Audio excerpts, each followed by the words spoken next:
আসসালামু আলাইকুম। আজকে বের হয়ে পড়লাম। আজকে ফ্রাইডে ছিল, তাই বোনকে নিয়ে বের হয়ে পড়লাম। কিছু ছাপড়ি ছেলেরা আছে, এত বিরক্ত লাগে, মানে মনে হয় যে আমি রেস করতে বের হইছি, কিন্তু আমি তো রেস করতে বের হইনি, তাই না?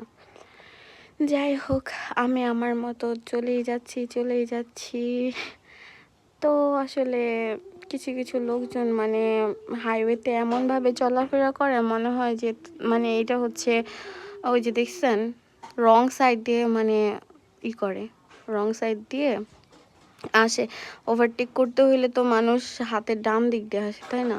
হুট করে যদি আমার গাড়িটা লেগে যেত, এইগুলা মানে কি বলবো, কিছু বলার নাই। যাই হোক, আমি তো আমার মতো যাচ্ছি। আজকে ওয়েদারটা খুবই ভালো ছিল, তাই আমি চলে আসছি তুলসীখালী ব্রিজ, কেরানীগঞ্জ। বোনকে নিয়ে টুক করে চলে যাচ্ছি।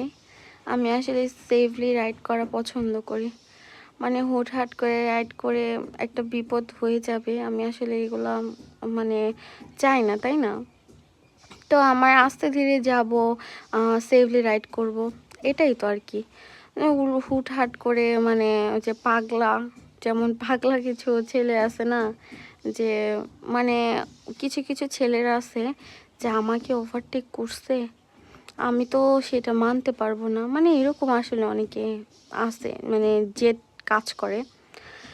তো আমি তো আর রেস করতে বের হই না, আমি তো বের হই যে ঘুরবো, আমি সব কিছু দেখবো, আমার খুব ভাল লাগে প্রকৃতি দেখবো। তো এই জন্য ব্রিজে আজকে ফ্রাইডে, এই জন্য অনেক লোকজন এখানে আসে, যে দেখতেই পাচ্ছেন কত বাইক, কত সবাই আড্ডা দেয় এখানে আইসা।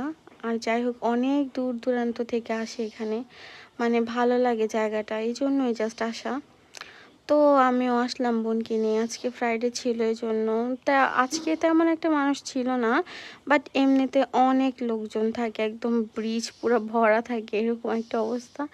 তো এখানে আসলাম, অনেক ভালো লাগছে, ওয়েদারটাও জোস ছিল। জোস বলতে জোস একটা ওয়েদার। তো টুকটুক করে চলে আসলাম, অনেক দূর, বাসা থেকে অনেক দূর চলে আসছি। তো আমি আবার গাড়ি ঘুরিয়ে ফেলবো ভাবতেছি, ভাবলাম যে একটু সামনে যেয়ে তারপর হচ্ছে গাড়িটা ঘোরাবো। তো এই জন্য হচ্ছে সামনে গেলাম, এখানে আমি হচ্ছে গাড়িটা স্টপ করব, তারপর আমি বাসার উদ্দেশ্যে রওনা করব, কারণ অনেক সন্ধ্যা হয়ে যাচ্ছে, তো বাসার থেকে তো অনেক দূরে চলে আসছি, এই জন্য আর কি। তো আজকে এই পর্যন্তই, ভালো থাকবেন সবাই।